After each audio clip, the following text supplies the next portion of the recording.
Đúng chưa?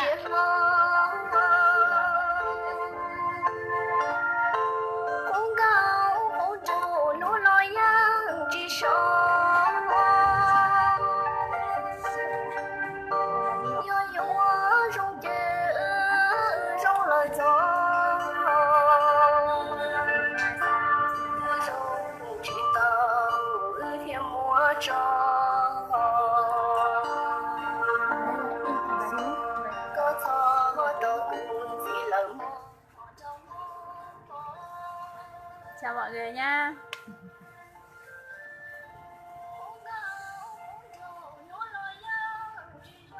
Nói chuyện với mọi người ơi.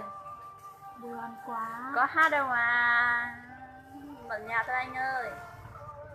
Em hát đấy, tưởng à. Em vắng hát.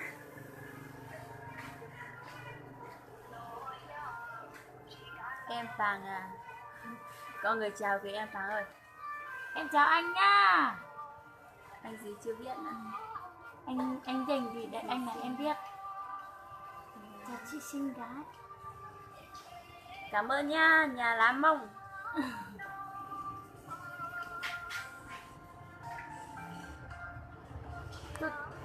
Điện thoại tôi đợi. Xin chào. Chào chị Tuệ Tình.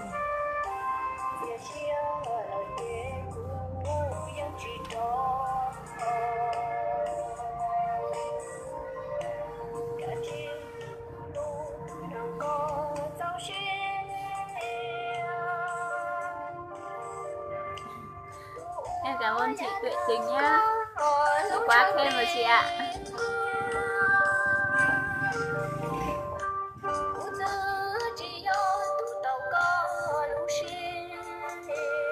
Không xinh đâu, lúc nào hết ạ. Chào bạn gì chồng kia nhá. Chào Nâu Giàng. No Giang. Chào tất cả mọi người nha.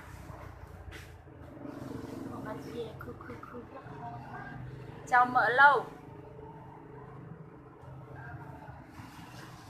Chị không biết hát đâu em ơi. Em vào nhà cho chị hát. Mặc Yo tua.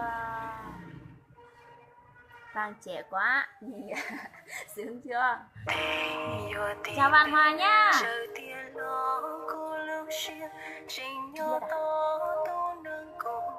Bạn học Ra đây mọi người cùng nhìn nào. cho mọi người nghe nhạc nha.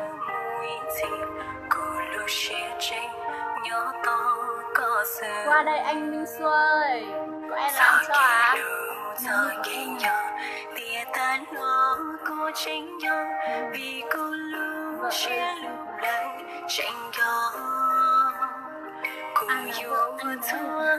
Ai là vợ của anh đây? Thật là trời ơi. Đây hay là đây à?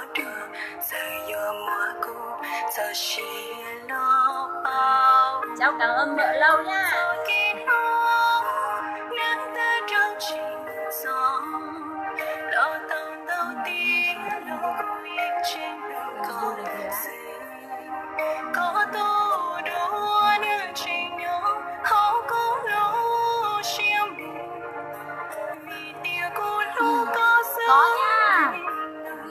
Có nha, lúc nào khác lúc nào hết rồi. Anh ơi, bố mẹ em bảo là em ế già rồi nên là bây giờ không phải là tuyển rể nữa, mà là ai mà lấy em ấy thì bố mẹ còn cho thêm tiền cơ. Ai hốt em hộ cái. Không nhiều đâu anh ơi. Ít thôi, tầm 100 triệu thôi mà. Không, làm gì đến như thế. Có đắp tiền lắm không em? Không đắp đâu anh ơi, đã bảo rồi. Bố mẹ em bảo là ai lấy em ấy, bố mẹ còn cho lô đất và còn cho thêm tiền cơ.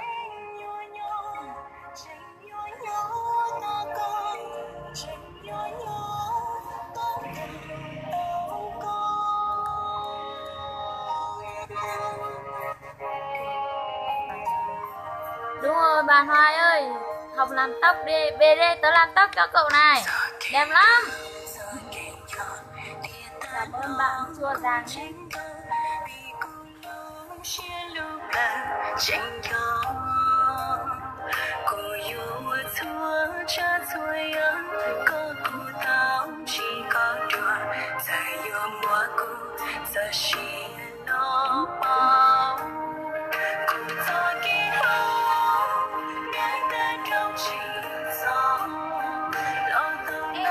Với chị chú ơi, Danh Vy ơi, em không đi học đâu, em ở đây thôi, em ở nhà.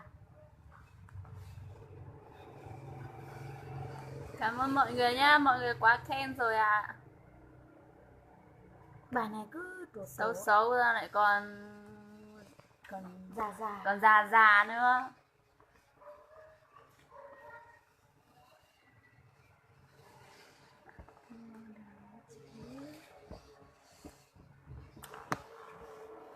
Ô sao tự nhiên lại thấp xuống rồi.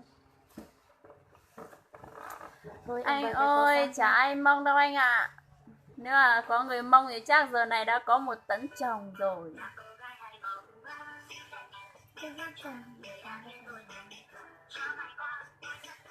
Anh Dành Ly ơi, bạn này lấy rồi, còn em chưa lấy ạ. Thôi thì là mơ. Mắng người yêu à? Có mắng ai? Có mắng ai đâu mà lại mắng người yêu à? Chào chị Vang nha. Chị có khỏe không chị ơi? Ba em không mắng người yêu đâu ạ. Không có người yêu để mắng rồi. Có bố bố hay tia kiếm mua dỗ có nhiều lần đâu nữa. Có lo. Hiện tại là trời đang nắng nha.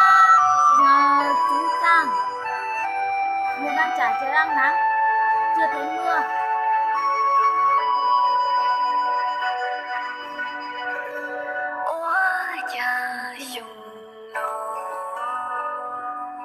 Dạo này xinh gái, phía trước xấu lắm mà anh chàng trai họ Lưu. Em đợi anh sang hỏi cưới anh lúc nào hết ơi. Vâng, hôm nay bọn em rất rảnh anh phù hợp ạ.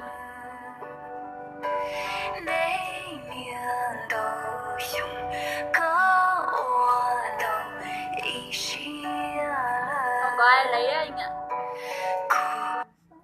Chào bạn Như nhá. Chào ký ức trong anh. Hôm nay rảnh lắm bạn ạ.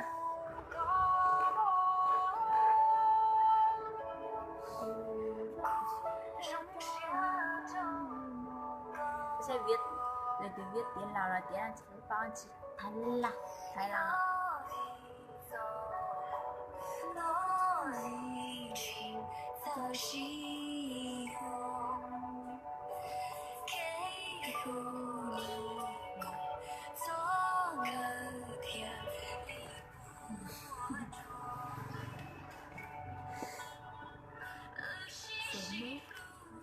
Béo lên sàn nữa không? Có. Bây giờ béo lên đấy bạn ạ, béo nhiều quá ấy. Nhìn ơn béo từ họ thả cho on đâu người họ. Mặt bánh bao hơn. Suốt ngày nhịn mà vẫn béo đều chẳng biết là như thế nào đấy bạn ơi. Biệt gì? Anh địa chỉ của em là Ngã Ba Kim, Mù Cang Trải anh ơi.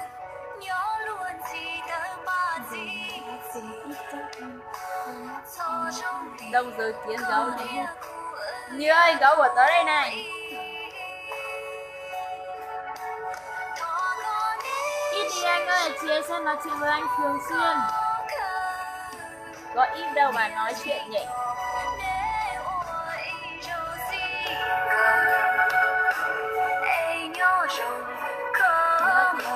Nhớ thì gọi đi nhé.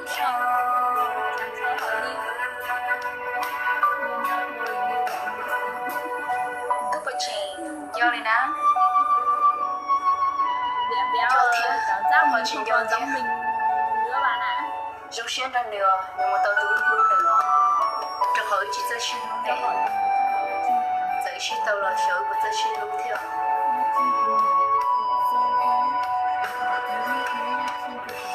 我家兄弟，